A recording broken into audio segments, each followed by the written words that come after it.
El comité obviamente se siente siempre complacido de tener esta oportunidad de venir a hablar con ustedes y darle seguimiento a la actualidad noticiosa en las relaciones de República Dominicana con Haití, analizando todo lo que pasa de aquel lado, pero también con el prisma, tras el color del cristal del interés de los dominicanos. Entonces, obviamente, es muy importante mantenernos al tanto, dándole seguimiento de todo lo que decide la autoridad dominicana en relación no solamente con las cuestiones internas normales del gobierno dominicano, sino también en relación con las relaciones del Estado dominicano con Haití.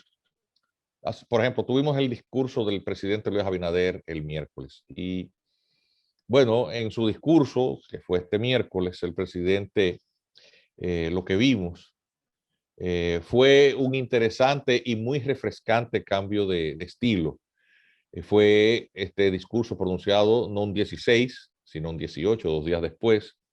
Pero entonces en las escalinatas del Palacio Nacional, ese discurso fue transmitido a todo el país, por los canales del país, canales de televisión. Y bueno, lo primero que le llamó a uno la atención fue un detalle de imagen.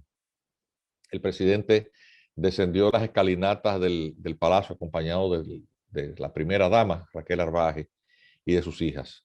Bueno, independientemente de esa imagen, por cierto, muy elegante, de la familia presidencial, porque además es justo reconocerlo, es gente hermosa, de muy buen ver, gente siempre muy bien plantada, unas hijas bellísimas, una familia para portada de revista Vogue, ¿verdad? El hecho de que, eso es un tema superficial, el hecho de que él se presente mostrando al presidente acompañado de su esposa, sus hijos, sus hijas. Eso es una imagen positiva debido a la crisis. Miren qué lindo, señor. Eso está para cualquier reportaje de medios rosa. ¿eh? Hay una crisis de la familia, de la institución de la familia, la cantidad de divorcios que hay y los nuevos conceptos o paradigmas son el de las madres solteras. El presidente Balaguer fue un hombre que no se casó. Las primeras damas que tuvimos no fomentaban esta imagen idílica que presentaban. Miren qué cosa más linda. Eso está muy bien. Eso es importante señalarlo por lo que vamos a decir más adelante, porque el presidente en su discurso tocó algunos temas. Bien, con respecto a Haití, para agotar el primer tema, que es el de interés o temática de este espacio, lo único que dijo el presidente es que está en proceso final de licitación la obra de construcción de la verja perimetral y tecnológica con Haití. Eso fue lo único que dijo. Esa es la única referencia en el discurso del miércoles del presidente dominicano relativo al tema fronterizo o las relaciones con Haití. No mencionó más nada. En el discurso eso es una línea. Una línea. Entonces, ¿qué tiene uno que decir aquí desde el comité? Bueno, que uno espera, está bien que lo haya dicho, reafirma y le da continuidad a lo declarado, a lo ya dicho en el discurso del 27 de febrero. Y uno quisiera como dominicano que ese proceso de construcción empiece lo más rápido posible. ¿Por qué? Por una situación que con el tiempo se agrava, pero que ahora con un fenómeno de la naturaleza que de nuevo Haití, ¿qué sal tiene ese país? El riesgo de desbordamiento de la población haitiana hacia el este se potencia. Entonces, hay otros temas también con el que queremos vincular lo bonito que se veía la imagen de la familia presidencial. Matrimonio, muy lindos ellos, pero la esposa, las hijas, todos muy correctos, ¿verdad? Bueno, el presidente en ese discurso tocó varios temas relevantes. Habría que felicitar su gestión por el esfuerzo que ha hecho en controlar y vencer la pandemia el descenso en los índices de positividad refleja que la autoridad ha ido en buena dirección y ha hecho un esfuerzo denodado por conseguir vacunas. Vacunas hay. La población, de hecho, no está a la altura de la política pública. Porque todavía hay muchísima gente por ahí que se niega por razones irracionales, alegatos irracionales, afirmaciones sin sustento científico, poniendo en duda la eficacia de las vacunas. Si las vacunas no existieran, la humanidad hubiera quedado diezmada hace muchos años por enfermedades que fueron un azote. La viruela, bueno, todo eso que le inyectan a los niños, eso son cosas, enfermedades que, esas vacunas que les inyectan, eran enfermedades que diezmaban a las poblaciones. O si no los mataban, les dejaban lesiones permanentes, muy grave, el caso de la poliomielitis. Pues bien, la política pública ha estado a la altura de la necesidad. Y quienes no han estado a la altura es la población que ha sido poco disciplinada y todavía hay gente que no se vacuna. Entonces eso es muy importante. Hay que felicitar al gobierno. Sin embargo, hay un detalle, sí, porque no todo es celebración. Ese no es nuestro rol. No tenemos ni aspiramos a tener la imagen de cercanías con ningún gobierno, porque ese no es el rol de quienes pretendemos ejercer con responsabilidad la vocería sobre estas inquietudes que no están en la agenda de la mayoría de los comunicadores. Los hay, como doña Consuelo Despradel y otros más, que tocan estos temas, pero la mayoría no, porque estos medios hay que pagarlos, estas horas de televisión, esto cuesta. Entonces los anunciantes son temas para estar anunciando productos comerciales, no se anuncia ni ron, ni cerveza, ni ese tipo de cosas, y la colocación de anuncios gubernamentales dependen de las vinculaciones o resonancias que la propaganda gubernamental coloca. Entonces, necesariamente, esto hay que hacerlo desde la actitud semi-estoica de ejercer la vocería de estas inquietudes, de lo que uno entiende es el mejor interés del pueblo dominicano. Entonces, el presidente, pues, anunció una posible reforma constitucional. Y entonces yo quiero decir lo siguiente, eso a nosotros debe de llamarnos a preocupación. La razón esgrimida es mejorar o fortalecer la supuesta apoliticidad del Ministerio Público. Dice que no es suficiente y que eso habría que alcanzarlo idílicamente modificando la Constitución. Y eso no es así. Señor presidente, con el mayor respeto, eso se puede alcanzar perfectamente a través de la modificación de la ley orgánica del Estatuto del Ministerio Público. Y vamos a razonar esto para que no quede como una simple opinión, porque esto también debe tener un trasfondo educativo o la reflexión de mover a estudiar mejor de lo que se está hablando y verse estos otros puntos de vista que estamos tratando de darle, vamos a decir, un sustento, al margen del tema político. Queremos llamar la atención. Al final de cuentas, siempre va a ser político por un detalle que nosotros lleváramos la atención, que ya es especulativo, pero también nosotros tenemos derecho a pensar lo que queremos. Bien. La razón por la que el Procurador General siempre es designado por el presidente es porque el Procurador General es el equivalente de lo que le llaman el Ministro de Justicia. El Ministro de Justicia es un funcionario que encarna la faceta judicial de la política gubernamental de seguridad ciudadana. ¿Por qué? Porque los crímenes y los delitos se persiguen a través de la presentación de expedientes acusatorios en los tribunales. ¿Quién los presenta?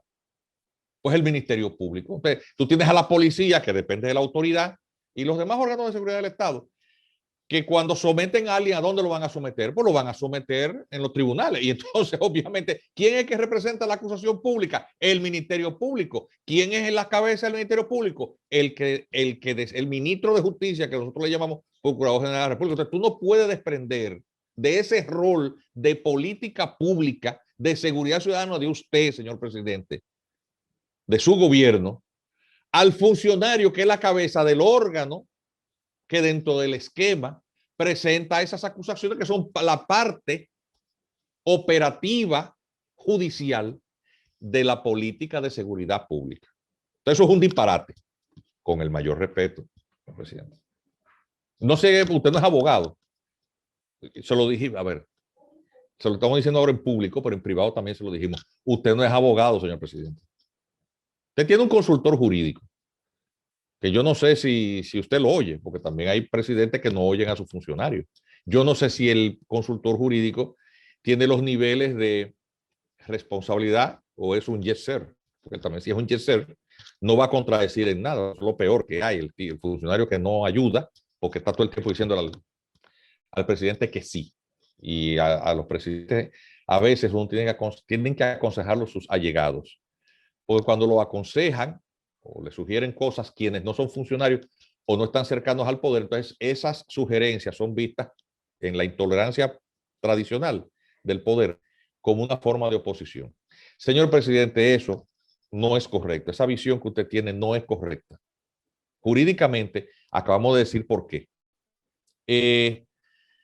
Es a través del Ministerio Público que se tramitan los expedientes, no es la policía que apodera a los tribunales, no es el DNI que apodera, no es la DNCD que apodera a los tribunales, es el Ministerio Público. ¿Se entiende, verdad? Entonces, esto es una opinión jurídica sustentada del comité, de que esa no es razón suficiente para hablar de una modificación constitucional. La Constitución Dominicana es la espina dorsal del Estado. Es en la Constitución en donde se sustenta la legitimidad del sistema jurídico. ¿Qué es lo que está pasando? Durante el proceso de evolución de la historia, pues se han hecho muchísimas constituciones y finalmente se decantó, siempre ha sido el tema de la reelección. Siempre ha sido, y probablemente, y le pedimos disculpas al que no le guste esta idea, probablemente lo que haya detrás de este anuncio presidencial es eso. Pero en esos procesos, aunque el poder siempre buscar la manera de su continuidad, todos son iguales. En ese proceso de reforma, en el año 2010, la reforma fue mucho más amplia en el proceso de consultas y presentación de uno de los mejores, el mejor texto, no es uno de ellos, es el mejor de todos los textos constitucionales, la reforma constitucional del año 2010, la mejor constitución que hemos tenido en nuestra historia. No es perfecta, eso debemos de decirlo. Pero ciertamente uno de las debilidades del Estado Dominicano, que es la apoliticidad de la justicia, ese mal, el de la politicidad, y obviamente el de lo que se habla es la apoliticidad, no fue extirpado. De hecho, fue en cierta forma agravado con una variante de diseño. El tema de la politicidad, por lo tanto, no es exclusivamente un tema del Ministerio Público. No es la designación del procurador lo que genera politicidad. Y escuchen las razones.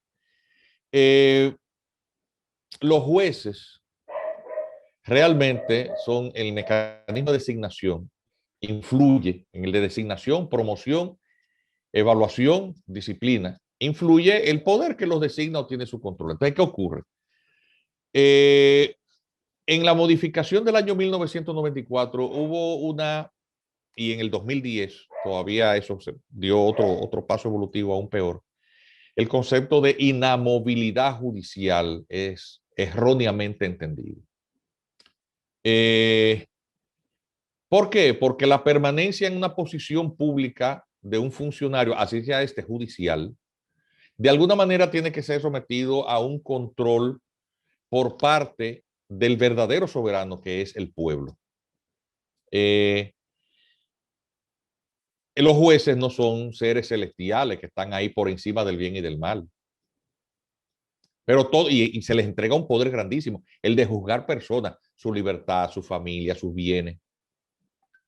Entonces, tanto poder debe de emanar de quien en el sistema democrático es el soberano, en principio. Los jueces no los elige nadie. Entonces, le entrega un poder tan grande a una persona o a unas personas por las cuales nadie vota. Desde el punto de vista del diseño democrático, el poder judicial es un poder contramayoritario porque está ajeno a las mayorías. Eso no lo digo yo, eso lo dicen analistas, filósofos del derecho, Roberto Gargarella, por ejemplo, un profesor muy conocido de derecho constitucional. Esa es la realidad. Los norteamericanos reflexionaron muchísimo sobre ese tema. En muchos países los jueces son elegidos. En Suiza, el paradigma de la democracia, del sistema democrático directo, los jueces se eligen. En algunos lugares los cargos de fiscal son electivos también, pero en el nuestro no. Tenemos un diseño distinto. ¿Qué ocurre? Que actualmente se ejerce el tema de la designación de los jueces en las manos del Consejo del Poder Judicial, pero que al final del día usted se pone a buscar y ese gran poder de designación, promoción y disciplina de los jueces, que es el Consejo del Poder Judicial, realmente sigue las directrices políticas a través del presidente de la Suprema Corte de Justicia de turno. Entonces, ¿qué ocurre? Que ese órgano, que es el presidente de la Suprema Corte de Justicia, y la matrícula de los jueces de la Suprema, entre los cuales se elige uno que es secretario del Consejo de la Magistratura, a su vez, forma parte también el presidente de ese órgano, que lo elige a él mismo, influye para la designación de los demás jueces de las altas cortes, pero obviamente la promoción interna no descansa en el Consejo Nacional de Magistratura, sino en el Consejo del Poder Judicial que él preside. Entonces, ¿qué ocurre? Como el Consejo Nacional de la Magistratura es un órgano político altamente concentrado, porque es el presidente de la República, el procurador, el presidente del Senado, un senador de otro partido, el presidente de la Cámara de Diputados, un diputado de otro partido. Es mayoritariamente político, pero concentrado. Es en un acuerdo de aposento que se hace la designación. Esa es la realidad. Y ese presidente de la Suprema, por delegación y diseño, es el que preside el Consejo Judicial y de ahí baja una línea que termina influyendo en la conformación de todas las cortes, de todas las demás jurisdicciones, cortes de apelación, jueces de primera instancia, salas colegiadas de primera instancia, jueces de la instrucción y simples jueces de paz y todos los suplentes. Entonces, obviamente, el diseño está difuminado, pero es más político que nunca. Y eso es algo acerca de lo cual nosotros hemos venido diciendo o advirtiendo desde la reforma del año 1994, que se sepa. Entonces, este asunto que se ha perdido de vista, cómo fue que llegamos aquí, pues damos por sentado que este Poder Judicial, que es el poder menos legítimo de los tres poderes del Estado, en un sistema republicano, y que es el menos legítimo porque no responde al pueblo, el pueblo no participa en su elección, se produjo en el 94, como hemos dicho. En aquella ocasión, para recordar un poquito la historia, se modificó el artículo 107 de la Constitución de entonces, que establecía que el término de todos los funcionarios públicos, incluyendo los jueces, de 4 años, para someterlos al control periódico.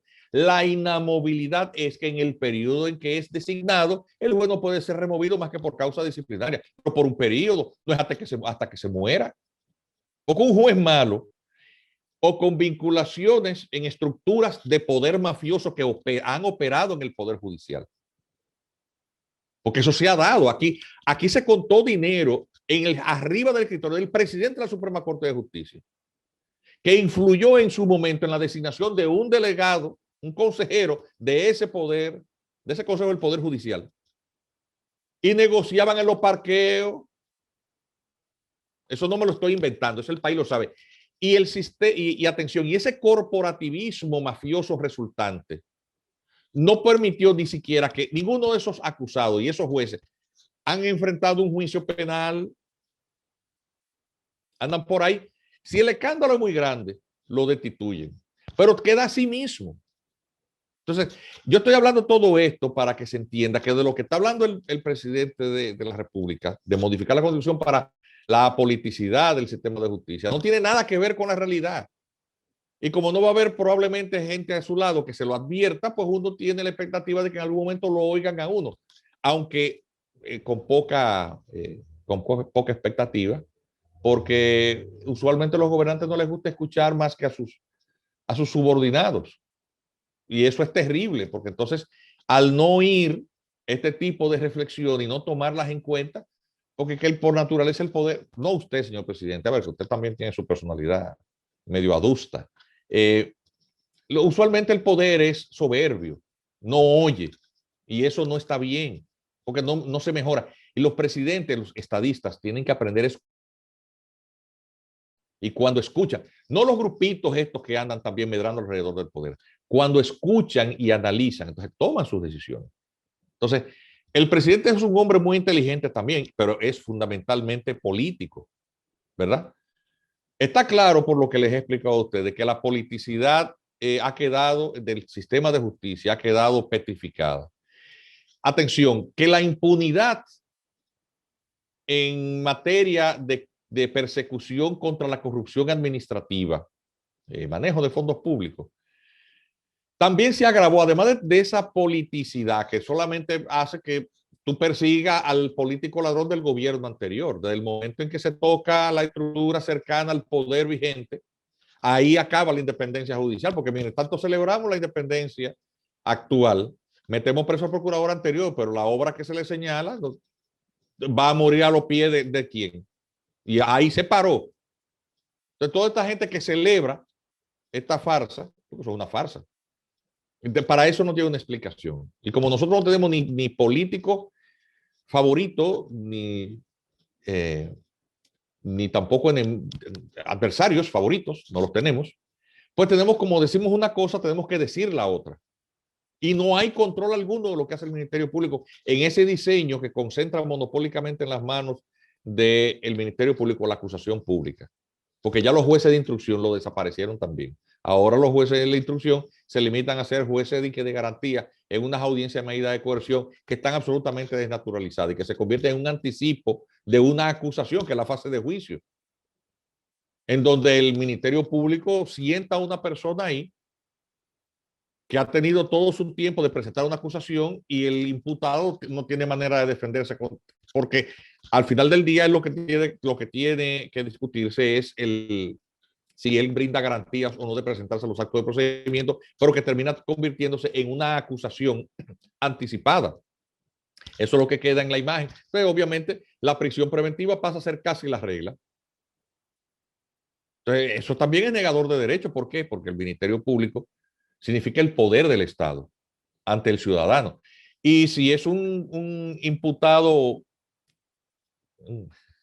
contra el cual la sociedad lo que quiere es que caiga preso y no salga, eso porque no podemos quemarlo en un poste o decapitarlo. Por ejemplo, si es un funcionario que nos cae mal a todos del gobierno anterior. Entonces, eso hay que celebrar. No, eso no se celebra porque al final de cuentas, cuando se pierden las garantías del debido proceso, del derecho a la defensa, eso nos pavimenta el camino hacia otros atropellos del poder posterior. Y nosotros no debemos, si somos sensatos, comprometer, por más repugnancia que nos genere un hecho imputado de corrupción o de cualquier otra índole, perder eso que ha sido una conquista que ha costado tanto como es garantizar juicios justos. Todos, hasta los culpables, merecen un juicio justo. Todos. ¿Eh? Entonces, ¿por qué quiero hablar? He hablado tanto de esto, no tiene nada que ver con el tema haitiano, y sí tiene que ver. Porque ciertamente, cuando se ha hablado de modificación, que usted ve hacia atrás, prácticamente todas las modificaciones de las últimas décadas son por temas políticos de reelección presidencial. Recordemos que en la última modificación fue producto de un pacto. En lo que se agregó fue el tema de que el presidente no se podía reelegir en un transitorio, medida, y no se podía proponer de nuevo como candidato nunca más. Para él poder ir a la reelección, tuvo que transar eso y eso quedó en un transitorio. Bien, si se modifica la Constitución, en nombre de que lo que vamos a hablar es del Procurador General y que no lo decide el presidente, a ver, que eso no es necesario, porque queda todo lo otro de politicidad del sistema de justicia, entonces habilitamos a Danilo Medina. ¿Y por qué el presidente no ha pensado en eso? Bueno, porque al final del día, si Danilo Medina no compite, pues se sabe quién va a ser el candidato y probablemente se produzca una reabsorción. Va a ser, muy probablemente, Leonel Fernández. De eso es que se trata. El tiempo se nos ha ido hoy, no pudimos hablar de muchísimos temas por dificultades técnicas, pero le agradecemos a ustedes la sintonía y el lunes doña Consuelo Despradel estará con todos ustedes en esta hora de consuelo. Vamos a ver si en la semana podemos, pues, una cantidad de informaciones que son importantes sobre Haití, pues podemos analizarlas. Pasen todos ustedes un feliz fin de semana.